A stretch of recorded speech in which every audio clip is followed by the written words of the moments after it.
Hello, fans, and welcome to another episode of the Damn Dolphins Podcast. The Damn Dolphins! I am Mike Hernandez, and I'm here with my friend Robbie T.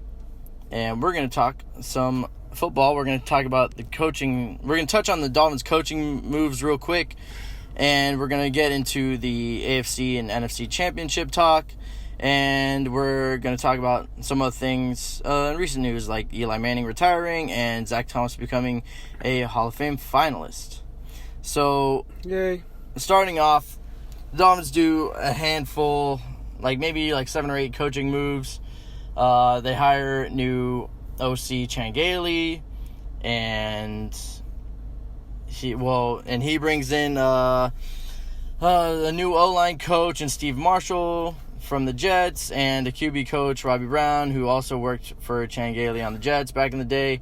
Chan Gailey also has some connections to Ryan Fitzpatrick from his days on the Bills and the Jets.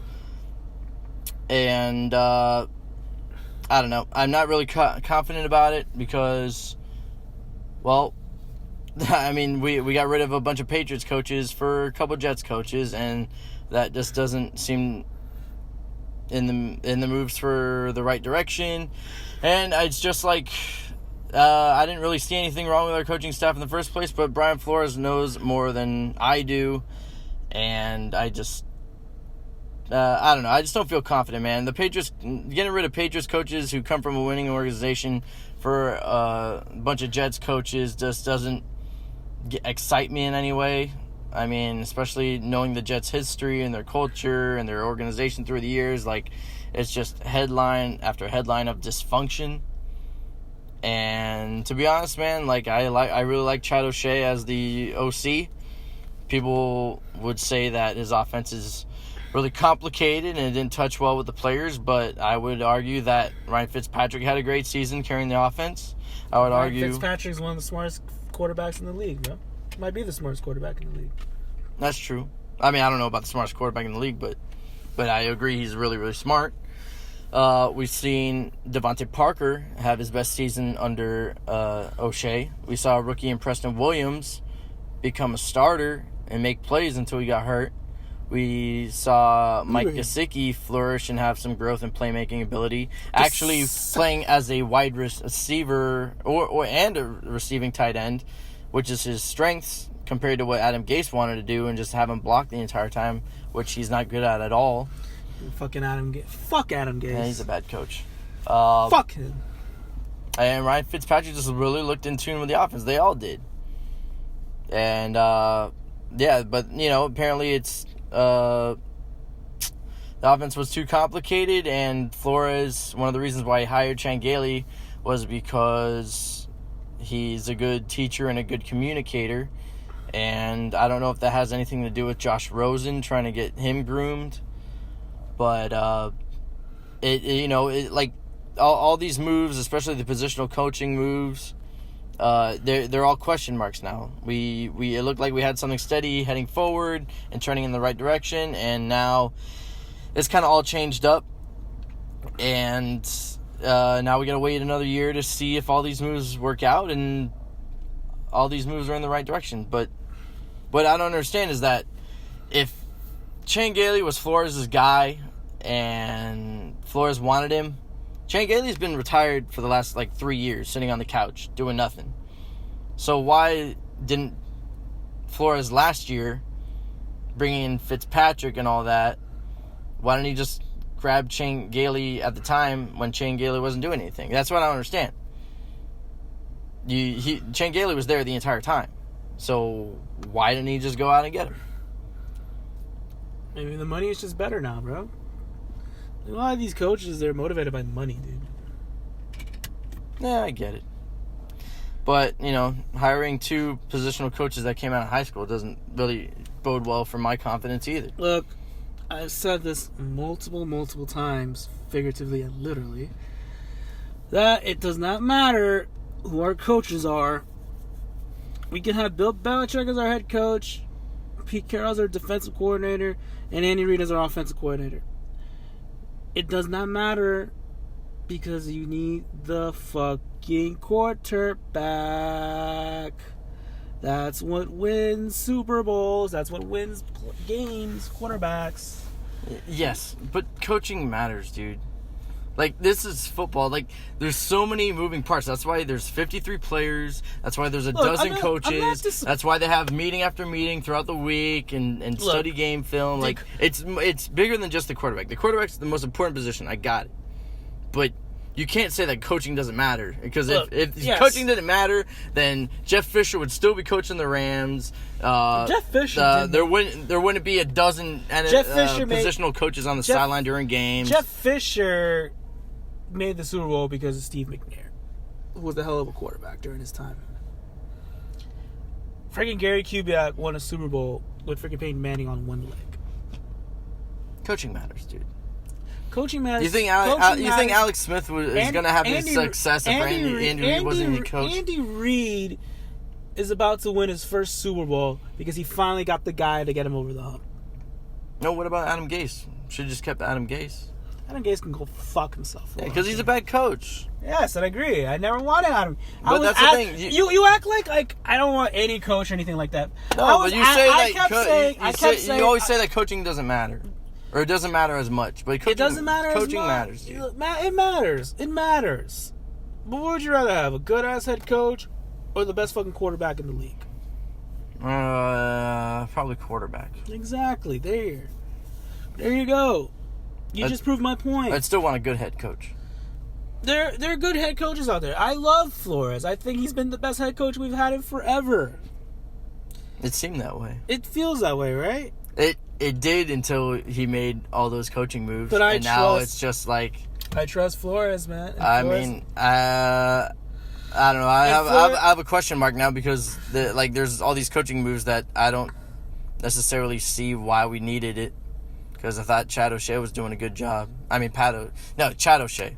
Yeah, his name is Chad O'Shea. Yeah, and and then we fire an offensive line coach who Brian Flores brought in after he fired the original offensive line coach, and then after the season ends, then he fires the offensive line coach again. So it's like it just looks, I don't know. Right now, it just looks unstable to me. It's just like they keep changing things like ever so often. There's it hasn't even been stable for 2 years in a row yet, and now there's a question mark on all these new coaching hires. There's going to be a question mark on if this new offensive system is going to go well for either Rosen or Fitzpatrick or the new young players that they're trying to groom. And Flores thinks that Chan Gailey is a good teacher and communicator. I got it. But, if you knew that already, why didn't you just get him in the first place? And no one else wanted him. He's been retired for 3 years. He's 60-something years old. I just don't get it. And then the new offensive line coach, he's 60-something years old. I don't want to be, some sort of... ageist? Yeah, I don't want to be an ageist, but, I mean, it just doesn't look good when it's a young team with young players, and we had a younger staff last year. You still need a veteran presence, brother. Freaking, last time I checked, Bill Belichick is in his 60s, and he won the Super Bowl last year against the smart-minded, handsome Sean McVay. That got all his young, handsome friends hired, and all of them have been fucking awful. But the old man won. Andy Reid is a pretty old fat man. He's in his second Super Bowl. He's probably going to win the thing. Yeah, but Andy Reid's been a head coach for forever and a play caller for forever. Still old. And he's still better than a lot of these other young fucks. Well, I hope Chan Gailey's a good play caller because he definitely had his time throughout the NFL. I agree. I'm not bouncing around from different teams. Yeah, I don't care about him either, but if he's got the quarterback, we'll be fine. It does not matter who our coach is. What's our quarterback? I would have dealt with Adam Gase if he had the balls to fucking get this guy, or he had the balls to tank and get fucking Sam Darnold. Well, he had the balls to go after Jay Cutler. Doesn't that count for something? Jay Cutler sucks. I know he does. That's one of the... Oh, man. When that happened, it was one of the darkest days for me because you were like, I like Adam Gase. He's doing so great. Yeah, and then he goes and gets Jay Cutler. That's what I'm saying. I love Brian Flores. I thought he was pretty good. and now he makes a whole bunch of questionable moves. Like, maybe not totally questionable, but it's just like, even a lot of the local writers are, like, can't really understand why these moves were made.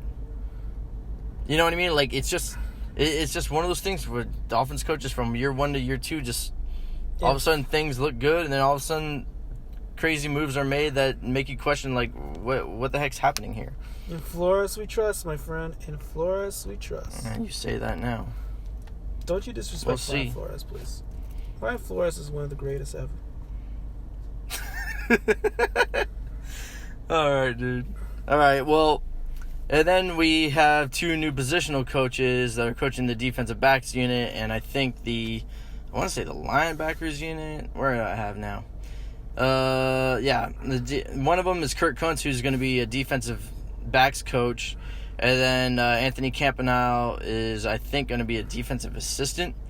And both of them were high school coaches with no NFL experience, and that doesn't get me excited at all, because coaching teenagers, skipping the college where things get a little bit more professional and more, more precise and more detailed, just skipping that whole thing and going to coach on the biggest stage in the NFL, that is a question mark for me, because now they're going from coaching teenagers to grown men with playing experience in the NFL, these players have already played more games in the NFL than these guys have coached.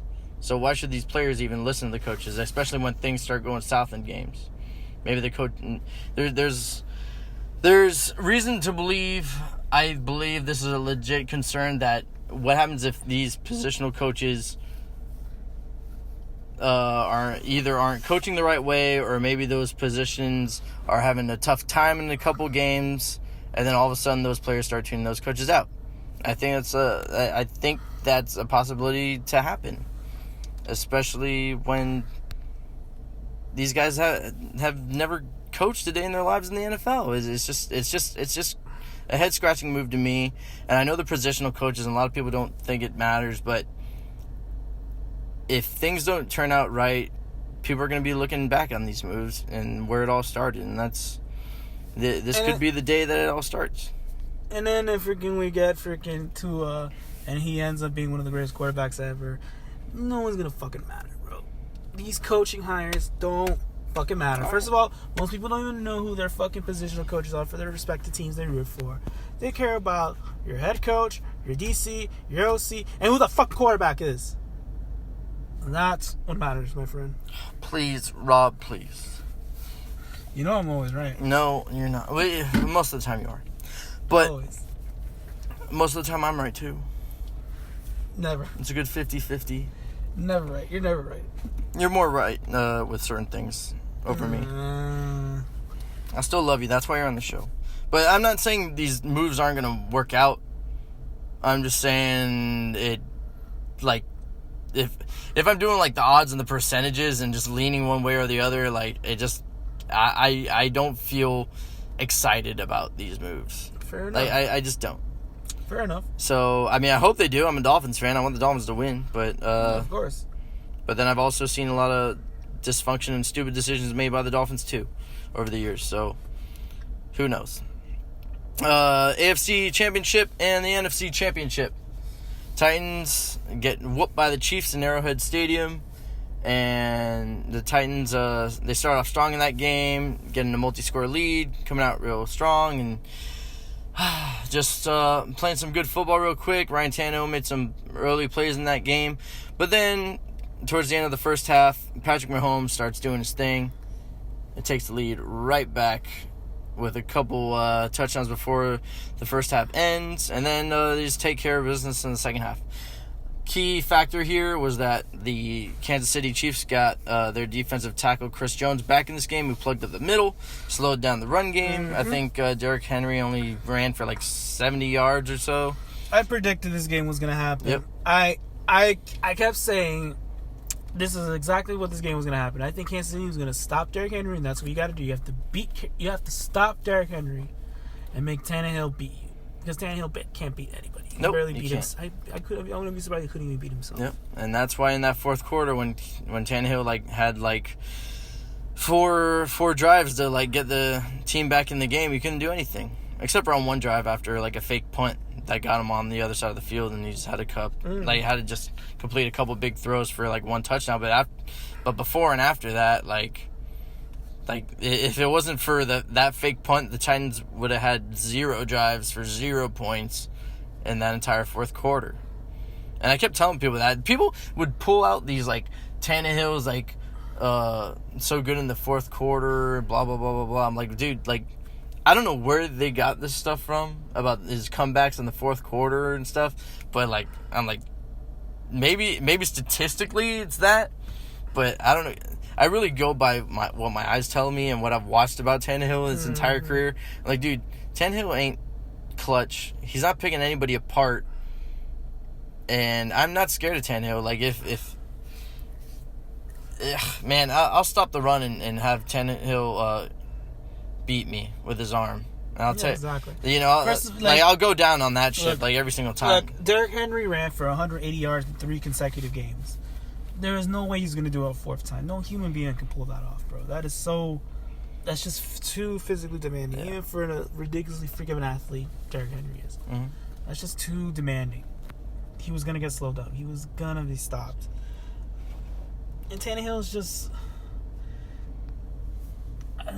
Tannehill, like, I'm just so tired of hearing about Tannehill and how career resurgence season on, and you know, saying, oh, Miami made a mistake letting him go, and this and that, and all you hypocrite fucking Dolphins, all you hypocrite motherfucking fans that you spent like 7 years were all like, oh, Ryan Tannehill sucks, oh, fuck Ryan Tannehill, oh, he's terrible, he's not good, oh, Andrew Luck's better, oh, Russell Wilson's better, oh, why couldn't we draft Russell Wilson, oh, why couldn't we draft Robert Griffin, all this, all that, all this, all that, and then you're all like, oh, I hope he wins, oh, I'm rooting for him, all this, all that. I'm like, you fucking people were dancing and partying when we traded his ass away. Now all of a sudden y'all want to root for him because he's having one of those rare good seasons where there's so much outliers and so much bullshit. Get out of here. Get out of here. Get out of here, man. Fuck him, bro. If he was so great, why he couldn't do it with us here, man? Why couldn't he done it with us here? Because he had garbage around him. How much garbage? You need, like, that's the thing. It's like, they proved it this year. If you put a perfect, well, maybe the Titans aren't a perfect team, but if you put a really good roster around Tannehill, like, he'll win you those games. Like, he'll do what he did this season. Like, he doesn't have to throw that much, doesn't have to carry the offense, could lean on the run game. You know, the defense, like, keeps the score low this entire season. And Tannehill, you know, he whooped up those plays in 2016 when he had J.J. running the ball. And the Dolphins were more oriented. But now, like, you know, it always gets to the point. There's always going to come a time late in the season or even during the season where everything else is not going according to formula, and the offense moving the ball is going to fall upon the shoulders of the quarterback. And Tannehill has never been that guy to do it like that. And that fourth quarter of the AFC Championship game pretty much sums up the entirety of Ryan Tannehill's career as a Dolphin. Sucks. He just doesn't. He just can't put the ball. He can't put the offense on his shoulders because he's not going to move the ball for you. He's just not that type of guy to elevate a supporting cast. He's the type of guy who gets elevated by a good supporting cast. And that's why he's a good game manager, and I'm happy that he had the season that he did. And I was like secretly rooting for him. Like, you know, I picked the Chiefs to win, but you know, like if Tannehill won and the Titans won, like, you know, I'd be happy for them too. And like Rob said, like I'm one of those guys who is happy for Ryan Tannehill to have the success that he did, but I'm not a believer in Ryan Tannehill. Well, I'm happy for him because he wasn't a jerk. He wasn't like... Yeah, he was. No, he wasn't. Yeah, he was. Dude, there was that guy was a cliche robot interview machine, man. That guy would say all the right things. There was reports that he was a jerk. No, it wasn't. Yeah, that was it like was. after one practice when he was like trash talking with the defense. I don't even know why Ryan Tannehill would ever trash. He was talk trash talking with the practice squad. Well, whatever, man. Like, so what? That doesn't sum up the entirety of like his entire time here. Will Peyton Manning ever do that? Will Tom Brady ever do that? Will Russell Wilson ever do that? They don't have to. Well, Tom Brady kind of does. I've never seen. Tom Brady would place bets with like the defense, with defensive players saying like, "Hey, if you intercept one of my balls, I'll give you this much money. If you can do it." That's like there were some stories like that. So it's like good motivation. But yeah, but that's Tom Brady though. Like Tom Brady and Peyton Manning and Russell Wilson, they could talk all the trash they want if they want to. I don't really care. Those guys get it done. Same thing with Aaron Rodgers. Oh please, you were talking about Aaron Rodgers. No, this season, yeah. I'm talking about like old Aaron Rodgers or younger Aaron Rodgers. Talk about greatness, Aaron Rodgers, who's still the GOAT. Well, moving on to the NFC Championship game, and Aaron Rodgers, Green Bay Packers get their butts whooped in San Fran against the 49ers. The Packers didn't show up for that entire first half. Kyle Shanahan and the Niners were just running the ball all over them. The Packers fell behind like by oodles and oodles of points. And then in the second half, the Packers coach was like, "Hey, Aaron Rodgers, go out there, throw us back into this game." And Aaron Rodgers, he did okay. Like, he didn't have a terrible game, but you know, like all the Packers really have on offense is Aaron Jones and Devontae Adams, like, and how to fix the Packers? Fire Matt LaFleur, make Mike Penn your head coach, and just make Aaron Rodgers run the offense like Peyton Manning used to do it. Just get an OC by name. Just get Joe Philbin as your OC. Fuck it, because Joe Philbin never did anything anyway. Yeah, but Matt LaFleur, like his I don't know. I thought his formula for winning games like really made sense. I think, especially because they don't have a lot of speed and firepower on that offense. I think you like Matt LaFleur more than most people. I thought he did a good job with the offense because it fixed the issues that Mike McCarthy had. They didn't run the ball enough. There wasn't enough ball control. Oh my God, there was never an issue with Mike McCarthy. Yes, there was. Mike McCarthy is a highly respected and a way better coach than Matt LaFleur. Well, then why'd they fire him? Because him and Aaron Rodgers just couldn't stand each other. Yeah. And they chose. And by the way, coaching matters, right? Dude, how many in all sports that they always side with the player and fire the coach when they don't get along? Magic Johnson fired coaches, LeBron James fired coaches, Michael Jordan fired coaches, freaking John Elway fired freaking Dan Reeves, freaking Peyton Manning got rid of fucking what's his name? Tony Dungy? Not Tony Dungy, man. Tony Dungy retired. Oh, damn, I don't even remember his name. The freaking playoffs. Oh, Jim Mora. There you go. Freaking playoffs. Freaking, and Aaron Rodgers got rid of McCarthy because they couldn't stand each other. Simple as that. They chose the quarterback because the quarterback matters, and they did the right choice choosing the quarterback over McCarthy. I would not fire McCarthy, but I get it. They just couldn't get along anymore. And Matt LaFleur is just a tool for Aaron Rodgers to fucking control and shit. Oh, really? Then how come they're not throwing the ball as much? And I'm even hearing that freaking they don't even get along that well. I'm telling you, man. I heard that Aaron Rodgers had the most fun that he's had in a long time because of that. It's just saying shit to the media, LaFleur. Dude. Saying shit to me. I don't know. I mean, look, yeah, but stuff you say to the media carries some sort of weight. Look, just make Mike Patton your fucking head coach. Let Mike Patton run the defense. Because the Packers need is a physical defense. That's what they need. The offense has never been the issue. It was the defense for the longest time. You got a guy who's good enough, who has head coaching experience and good enough DC to control that defense. You just hire Joe Philbin back, whatever. Hire somebody Aaron likes as your OC and just make Aaron the guy in charge of the offense. They did it with Peyton Manning. Why can't Aaron Rodgers do the same thing? And I really believe this, too. I really believe that's legitimately an issue why I think that maybe the Packers haven't reached that next level. Because I don't understand why. Like, I understand You want coaching, you want to coach these players, and you want to have some control. I get it. But I do believe there are just certain quarterbacks out there that just let them run the offense, bro. Because they're so gifted, they're so talented, they're so intelligent. They know what they're fucking doing. Just let them do it. They did it for Peyton Manning for virtually his whole career. Why can't Aaron Rodgers have the same thing? Dan Marino, come on. Who the hell was the OC during Dan Marino's whole time with us? I can't think of their names. Dan Marino ran that offense. All right. Look, man, all I can say is that the Packers had a successful year. They ran the ball, they controlled it, and then during that, they just start off so slow, man. I thought these teams matched up pretty similarly.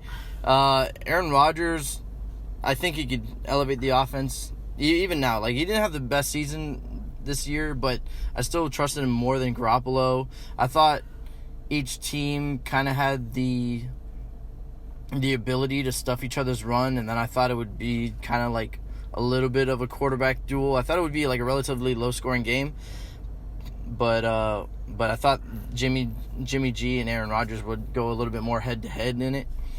But man, Kyle Shanahan got creative with that rushing attack, man. He did some creative runs to the outside and made Green Bay's defensive ends really try to stop him. But and the Packers couldn't stop it, man. There's so many good big plays, and how many rushing yards do the 49ers have? Like over 200? A lot of yards. A lot of yards. And I think, I don't know. I thought I don't trust Jimmy G that much because I think he's still a game manager at this point. I think he just kind of does what Kyle Shanahan asked me to do. You know what he reminds me of? What? Look, as much as I'm not a Jimmy G fan, I'm not going to dispute the fact that he's just been a winner ever since he became a 49er. Simple as that. They've won a lot with him. Maybe there is some sort of magnetism about him. He's still too much of a game manager for my liking, and I think he's a little loose with the ball. I don't think he's as safe as people think he is. No, he's not. He's not. He's thrown a lot of potential interceptions. Like he's so lucky that some of the really bad throws that gets in defenders' hands have been dropped. Yeah. Like, to me, you know what he reminds me of? I think this. I've told my brother this. I think you could agree with this too. He's got a very Troy Aikman kind of game manager quarterback kind of feel. He's got a lot of physical tools Troy Aikman had, but Troy Aikman really wasn't the reason why the Cowboys won so much. They just had a hell of a head coach and a shit ton of talent everywhere. And I feel like this 49ers team is very similar too. They have like probably the best defensive line in the league. They have a really good, defense in general. You have all these you have a stud head coach who's such an offensive mind, especially in the running game. Yeah, they have like probably the best tight end in the league right now, and George Kittle. And they just have a quarterback who's really good, really solid, not elite, but just solid enough to keep the games close and make a potential player too. I feel like he reminds me a lot of Troy Aikman, honestly. I think the styles are a little bit different. Like, maybe the way they throw the ball. I don't know. There's just something that, like, I haven't seen. I know Jimmy G gets a lot of, like, praise in certain circles. Yeah, but he's also gets a lot of, like, criticism, too. Yeah. But there's some people out there that just, like, love Jimmy G. Like, they're just, like, so convinced. I love Jimmy G. Like, that's I've heard some people that say that, oh, Jimmy G's even better than Russell Wilson, which I totally am not on board with at all. Can people, stop saying this guy's better than Russell Wilson. Russell Wilson's one of the greatest quarterbacks ever. Stop. Yeah. Just stop, please. Yeah. So you only reason you don't think he's that because he's a midget, he's half black, and he plays in Seattle. And if he was a New York Giant, you would say he was one of the greatest ever. Yeah. But, I don't know, Jimmy G just hasn't played, like the first time I ever saw Jimmy G was back in, was it 2016? I think when he opened up against the Cardinals and he had a really good game. And then the second game was against the Dolphins, and he was whooping the Dolphins. Like, he went back and forth on the Cardinals, like, up and down the field, like, throwing the ball. And then he was totally, like, whooping the Dolphins in the first half of that game before he got hurt. And I never really saw him play like that. Like, I thought he was lights out, dominant, and I thought when he went to Kansas City, with the 49ers, that it would be something similar. But he's really just kind of game managed, right, up until this point. And credit to him, he still makes the plays and they're still winning games and everything, but for me to fully trust him with the game in his hands, I still don't I'm still reserved about that, because like we said, he does throw some bad interceptions, or potential ones anyway. And that's the reason why I don't think the 49ers are going to win the Super Bowl. I think Kansas City's going to win the Super Bowl. Yeah, me too. We could probably save it for maybe a podcast before the Super Bowl, our predictions, but just an early. I'll get into more detail when we do that episode. But for the most part, I am picking the Chiefs, because I think in the end, I just trust Patrick Mahomes a lot more than I trust Jimmy G. The Chiefs have way much more of a playmaking quarterback who can create something out of nothing. In a league where really it is the playmaking quarterback that wins the Super Bowl. Yeah. And they got a pretty good defense too. Mm-hmm. But sometimes, like, a defense like the 49ers can slow. Like, sometimes you get physical enough with, like, an explosive offense like the Chiefs, and you could slow them down. And maybe the game will be tighter than what some people expect. Mm-hmm. But I'm still taking the Chiefs, though. They just got the better quarterback. I don't know. I just like everything about the Chiefs a little bit more. And like I said, sometimes it just comes down to the quarterback making plays in a certain situation. And I trust Mahomes much more. I mean, how many times do we see Mahomes, like, get a first down on, like, a 3rd and 10 or 3rd and 15, like, the last, like, couple of playoff games? Like, he would always either find, like, Hill or, what's his name? I want to say it's Robinson, Watson, Travis Kelce. Like, there was so many third down plays, like, especially with Travis Kelce, that Patrick Mahomes found him and got a first down when the odds were against him. When he was on the run or scrambling or something. But anyway, so Eli Manning retires. One of the saddest days ever. Yeah, for you. You love Eli. Look, my love for Eli has not been hidden. I've been very open about it. I think he was one of the best quarterbacks during my time watching football seriously. I actually think he is better than Peyton Manning. I know I'm going to get scrutiny for that. I know everybody's going to call me a fucking dumbass and this and that. I really don't give a shit, because I really believe that. Peyton Manning had a lot of advantages playing in the AFC, particularly in the AFC shit, the South, during his time as dominance. But everybody knows that Peyton Manning was a notorious choker and all that shit. Eli Manning was just more clutch, and he did win Super Bowls with 2 Super Bowl MVPs. Not even Peyton Manning can say that. Would you say he's more clutch in bigger games, or just more clutch overall? I think both.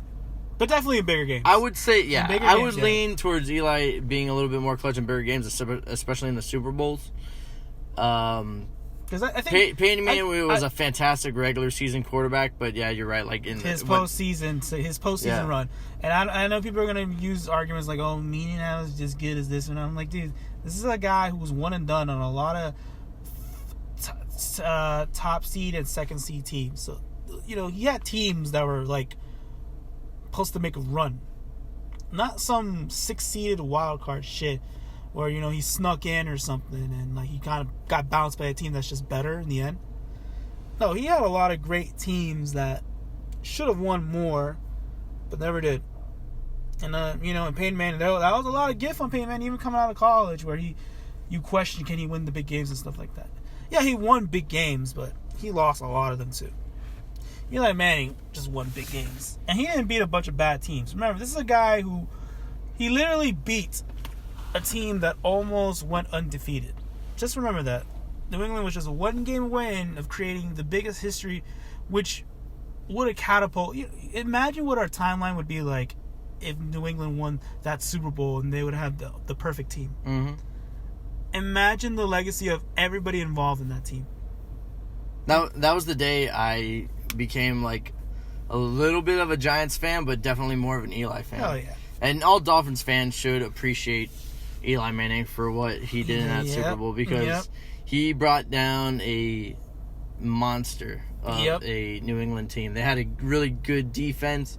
I think Teddy Bruschi was still there? Was Junior Seau still there Junior too? Seau was on that team. Yeah, Teddy Bruschi, Rodney Harrison. All those guys in that explosive offense with Wes Welker and Randy Moss. I mean, those guys were like unstoppable and raining down points the entire season. This is before they ever got Gronk. Gronk came out years later. But like, Eli beat that team. Just remember, man. First of all, okay, there's going to be a lot. I know there's been a discussion, a lot of talk shows and stuff. Is he a Hall of Famer, stuff like that. The consensus is that he will make the Hall of Fame because of just his name value alone, among other reasons. But is he a Hall of Fame? 2-time Super Bowl. Forget about that. I'm just saying, but is he a Hall of Fame player? And to me, he's a fuck yeah. All right? Again, let me just point out a few things. One, he's the third longest consecutive Ironman. I think I don't know if it's Phillip Rivers is number 2 and Brett Favre number 1. I could be wrong. So he's the third longest consecutive Ironman streak. He's 7th in touchdown passes. I believe 7th in passing yards. I could be wrong there. He's been a 4-time Pro Bowler. He's a Walter Payton Man of the Year. And again, he won 2 Super Bowls and was the Super Bowl MVP for both of those. I think in this decade alone, I think maybe in history alone, actually. I think in Super Bowl history, I think him, Tom Brady, and maybe 2 or 3 other guys have that honor. In the history of the game. And in the end, winning the Super Bowl matters, bro. Tom, I mean, you can, again, if Bob Greasy, Terry Bradshaw, and Troy Aikman can get in the Hall of Fame just because of what teams they played in and they winning Super Bowls and stuff, I think Eli Manning on teams that were never really considered great anyway, and he will power his way of winning 2 Super Bowls. And let me remind the quarterbacks he's beaten along the way. Brett Favre in the NFC Championship game. Aaron Rodgers and a 15-1 Packers team, which everybody thought was going to run the table and win everything. He's beaten Alex Smith when he finally became really good. Matt Ryan. Freaking, I'm trying to think of other names. I'm actually curious to know. Those are major quarterback names that I could think of at the top of my head right now. Well, my short assessment of Eli Manning was that he was always, especially in his heyday, for most of his career, he was always a really good quarterback. He, especially after his younger days when they leaned more on the run and played some heavy defense. Once he got Victor Cruz and who was that guy? Mario Manningham. And I think it was Hakeem Nicks. I thought Eli Manning started becoming more into his own as a quarterback, and he there was a streak where he was really good. He'd also throw a good amount of interceptions too, not too much, but there were some bad ones in there sprinkled in, and everybody was like, "Well, that's just Eli." I know people are gonna bring up the interception thing. Let me just point out, Joe Namath retired with more interceptions than touchdowns. Yeah. Brett Favre, who made the top 10 quarterbacks all-time lists in the 100 years thing, he's the all-time interception leader, and Brett Favre was a notorious pick machine, bro. Notorious. He would always have almost equal TDs to interceptions. Yeah. That's why I always compare Jameis Winston to loosely compare Jameis Winston to Brett Favre a little bit. But Brett Favre never threw 30 and 30. I'm just saying. No, he never did. A few quarterbacks do. I don't think anybody has. No, really. Jameis is the first to do that.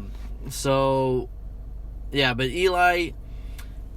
Also, what I liked about Eli. You had your turn to speak. Now it's my turn to speak. Okay. All right. So with Eli, I think being a Manning helps him. There's so much respect for the Mannings in the NFL circles, and based on his longevity, that really helps him a lot because of how long he played. He did remain up there with one of the better QBs in the league for a time. The last couple of years don't do him justice, but I think the 2 Super Bowl championships really help him a lot. If it wasn't for the 2 Super Bowl championships, I think he gets in based on longevity and being a really good quarterback for that time. But I think the 2 Super Bowls really help him get over the top, and he'll eventually get in. I don't know when he's going to get in, but I think he will. Especially you play for a team like the Giants, who I think the Giants have been a mess the last 10 years, I think. The last 10 years or so. I mean, there's always a headline or some weird dysfunction, silliness going on with them. They're much like the Dolphins and the Jets in a way. And I know that organization still gets a lot of respect, but there's so much goofiness and instability and just the headlines with some of their star players. It's always been something. But, yeah, so, and Eli's had to deal with that, and always kept his mouth shut, always said the right things, never played it too big for the media. He had to deal with all those kind of distractions, and he was just a class act. And even going out, I think the last game he played was against the Dolphins, right? Yeah, he beat the Dolphins, came out with the win. He didn't have the best game, but his last game and his last win to get to 500 was against the Dolphins. Mm-hmm. And Tom Brady's potential last game as a New England Patriot, even in general, was, well, I guess Tennessee, but regular season was against the Dolphins. He did beat Tom Brady and the Patriots. I think he has both the Super Bowls. I think he either has a winning record or at least maybe a game under 500. Yeah, it wasn't solely all him. In the first one, he had a really good defense. I think in the second one, no, the second one, I thought he. First of all, a lot of people did. I think if you look at the history, he had an amazing throw to Mario Manning. Yeah, that was a clutch ass pass, bro. Yeah, and the David Tyree one. No, I was just gonna say that second Super Bowl. There's a little revisionist history. A lot of people don't really think of it right. That New England team did not have a great defense. I think they had they were one of the worst passing yard defenses that year. And a lot of people actually thought that New York team was a little bit better than New England. The first one, I was New England, that was the greatest team ever at that point. Yeah, the Giants were total underdogs. They got hot during the playoffs. Everybody hated Tom Coughlin until they started. Don't forget Tiki Barber retired too. Yeah, exactly. And Tiki Barber talked trash about Eli. And again, and you talk about 2 Super Bowl wins, what was his elite weaponry? Plaxico Boras, David Tyree, who became a nobody after that. Yeah, he had Victor Cruz. Hakeem Nicks, who would keep getting injured. Hakeem Nicks, had 2 guys that get injured all the time. I mean, he had Victor Cruz. Victor Cruz became a name, but Well, then he got a knee injury. Yeah, and you never hear from him again. You never had Odell. He didn't have Odell. Odell was the biggest. Who was his running backs? Ahmad Bradshaw, Brandon Jacobs, just a bunch of okay guys. They're okay. There's nothing wrong with them, but they were there were no Saquon Barkley or Odell Beckham Jr. He literally won with at best okay talent. No. Anyway, well, moving on. On Dolphins-related note, Zach Thomas becomes a finalist for the Pro Football Hall of Fame. Yay! Who has dude? Oh my God! I cried for Jason Taylor when I was at the Hall of Fame, and yeah, give me a hug. Okay, so I cried for Jason Taylor when he made it to the Hall of Fame in Canton, Ohio. I was there watching him do his speech. And I was just bawling the entire time. And they were playing a really good highlight video of Jason Taylor's plays and everything. But Zach Thomas, that's still my favorite Hall of Fame class ever.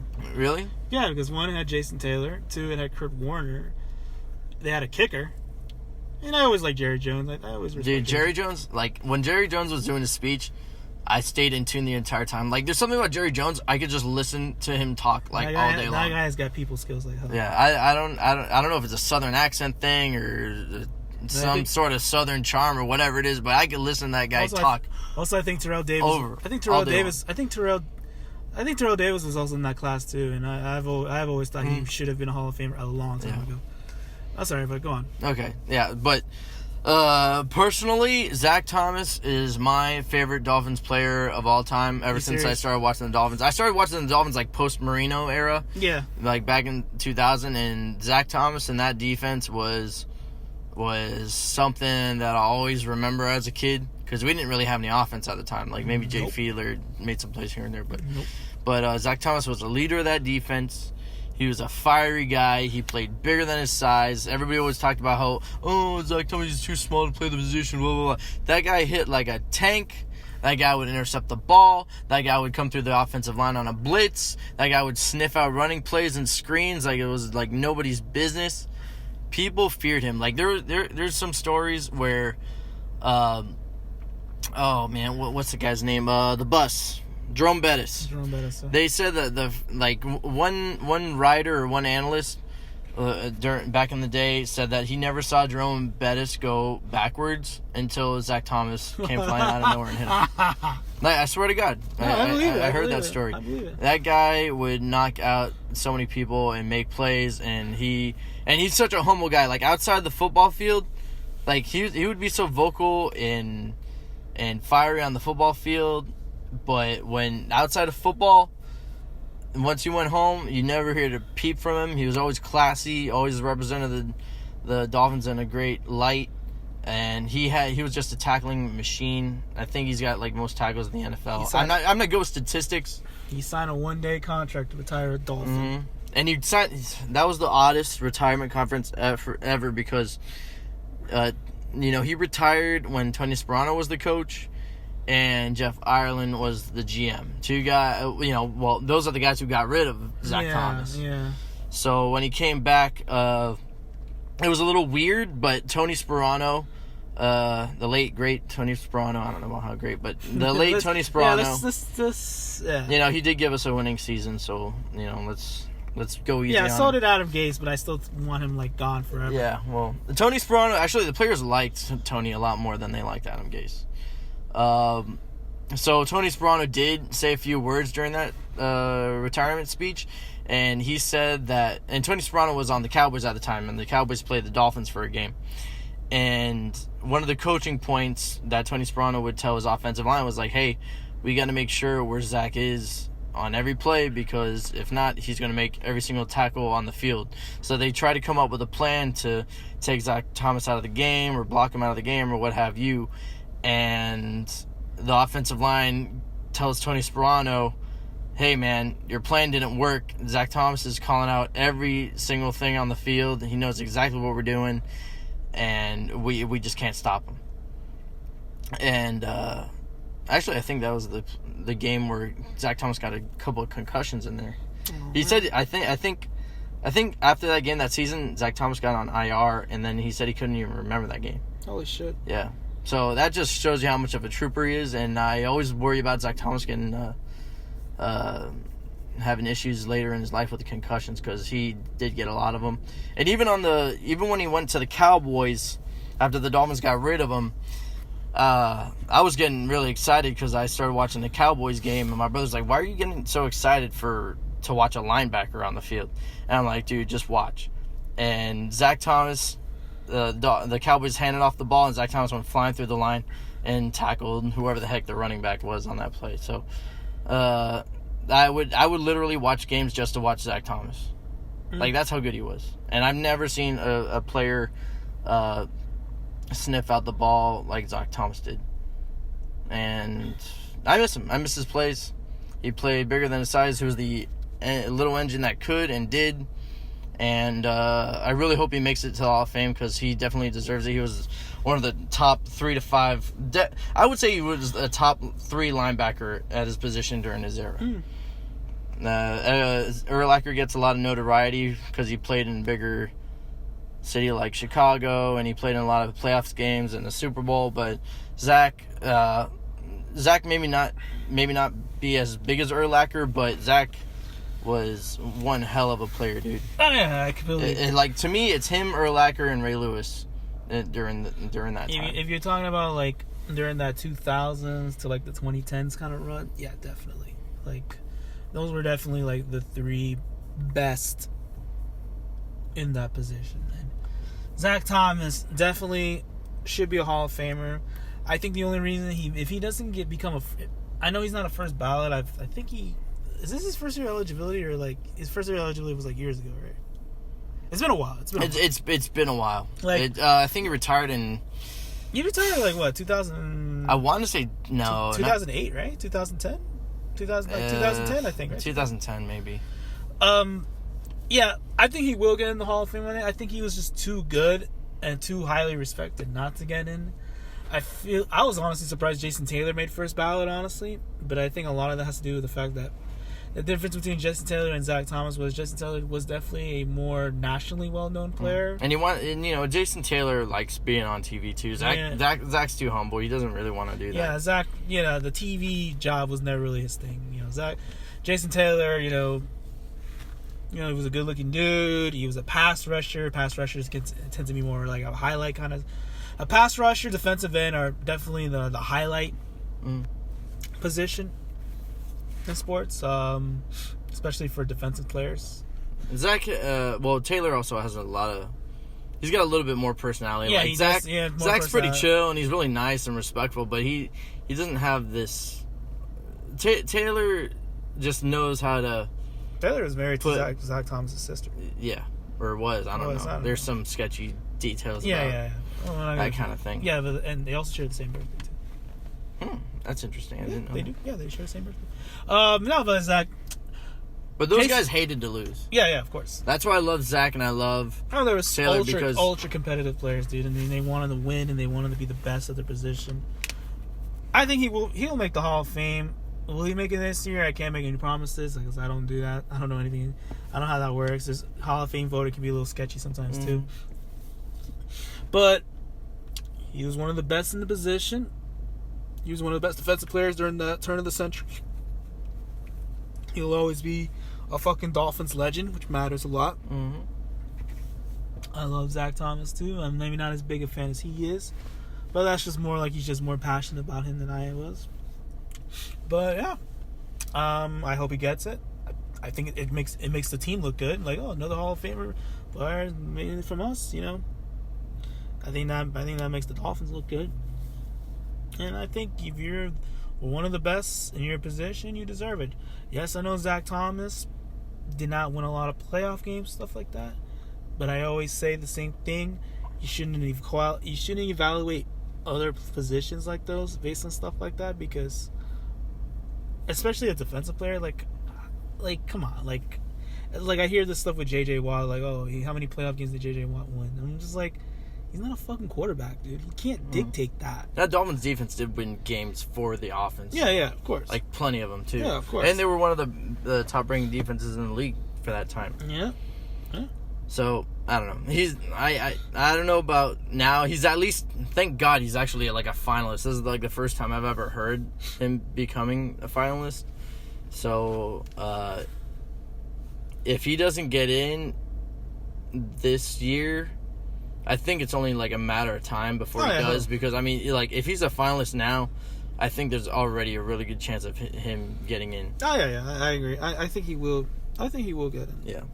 Maybe, I don't know about this year, but he's gonna get in eventually. I think he's just to me, the only two Dolphins players. Well, there is bullshit that there's certain Dolphins players that should be in the Hall of Fame, but they're not for whatever reason.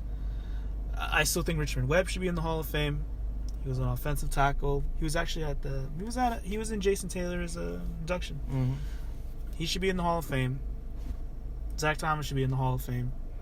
And there was someone from the old 70s teams. I'm forgetting his name right now. Yes, I know that doesn't sound good right now, trying to say Hall of Fame, I don't remember his name, but forgive me for having a dumb memory sometimes. I think he died actually. Bonacani? Maybe Bonacani. No, Bonacani was already a Hall of Fame. I think. Maybe. I don't know. I'm not really good with that kind of stuff. Yeah. But Richmond Webb and Zach Thomas should be in. Yeah. What I do miss about Jason Taylor and Zach Thomas is about like I said, like they hated to lose, and they would wear their emotions on their sleeves after games, and they'll tell you exactly how they feel after a loss. And after those guys left, I don't feel like this team has ever had leaders like that were vocal and that really gave a crap. The reason why, fiery. Here's some numbers. This is actually pretty good because I'm reading this right now.